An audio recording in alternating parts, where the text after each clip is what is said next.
भगवत पुराण कथा पंचम स्कंद 22वां अध्याय। नमस्कार दोस्तों, यदि आप हमारे चैनल पर न्यू हैं तो चैनल को जरूर सब्सक्राइब कर लीजिए। बेल आइकन को प्रेस करके कमेंट बॉक्स में जय श्री कृष्ण जय श्री विष्णु अवश्य लिखिएगा।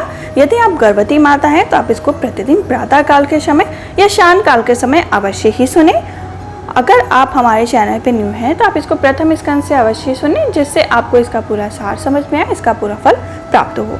हमारा 22वां अध्याय जो यहाँ से प्रारंभ होता है। भिन्न भिन्न ग्रहों की स्थिति और गति का वर्णन।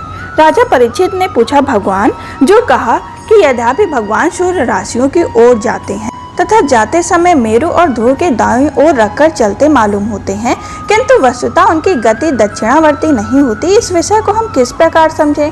श्री शुकदेव जी ने कहा, राजन, जैसे कुम्हार के घूमते हुए चाक पर बैठकर उसके साथ घुमाती हुई चींटियां आदि अपनी गति उससे भिन्न ही हो जाती हैं, क्योंकि वह भिन्न भिन्न समय में उस चक्र के भिन्न भिन्न स्थानों में देखी जाती हैं। उसी प्रकार नक्षत्र और राशियों से उपलक्षित काल चक्र में पड़कर ध्रुव और मेरु को दाएं रखकर घूमने वाले सूर्य आदि ग्रहों की गति वास्तव में उससे भिन्न ही है, क्योंकि वे काल भेद से भिन्न भिन्न राशियों और नक्षत्रों को देख पड़ते हैं।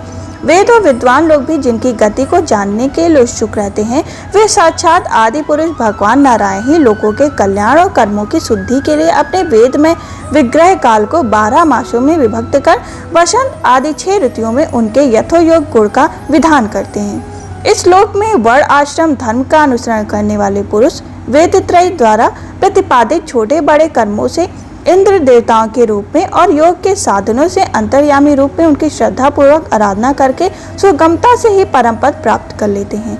भगवान सूर्य संपूर्ण लोकों की आत्मा वे पृथ्वी और धूलोक मध्य में स्थित आकाश मंडल के भीतर काल चक्र में स्थित होकर 12 मासों को भोगते हैं, जो सतावर के अव्यय और मेष आदि राशियों के नाम से प्रसिद्ध है।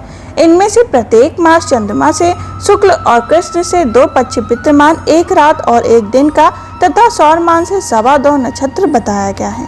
जितने काल में सूर्यदेव इस सर्वातर छठा भाग भोगते हैं, उसका वह अव्यय ऋतु कहा गया है। आकाश में भगवान सूर्य का जितना मार्ग है, उसका आधा वे जितने समय में पार कर लेते हैं, उसे एक अनन्य कहते हैं, तथा जितने समय में अपनी मंद तीव्र और समान गति से स्वर्ग पृथ्वी मंडल के सहित पूरे आकाश का चक्कर लगा जाते हैं, उसे आवांतर भेद से स्वातर, परितर, इत्वातर, अनुतर अथवा वातर कहते हैं। इस प्रकार सूर्य की किरणों से 1 लाख योजन चंद्रमा उसकी चाल बहुत तेज है, इसलिए वह सब नक्षत्रों से आगे रहता है। यह सूर्य 1 वर्षों के मार्ग के 1 मास में 1 मास से मार्ग को 2.25 दिनों में और 1 पक्ष के मार्ग को 1 दिन में तैर कर लेता है। यह कृष्ण पक्ष में क्षीण होती हुई कलाओं से पितृगण के और शुक्ल पक्ष से बढ़ती हुई कलाओं से देवताओं के दिन रात का विभाग करता है तथा 30-30 मुहूर्त में 1-1 नक्षत्र को पार करता है। अन्नमय अमृतमय होने के कारण यही समस्त जीवों का प्राण और जीवन है, जो 16 कलाओं से युक्त मनोमय अन्नमय अमृतमय पुरुष स्वरूप भगवान चंद्रमा, यही देवता पितर मनुष्य भूत पशु पक्षी सरीसृप और वृक्ष आदि समस्त प्राणियों के प्राणों का पोषण करते हैं।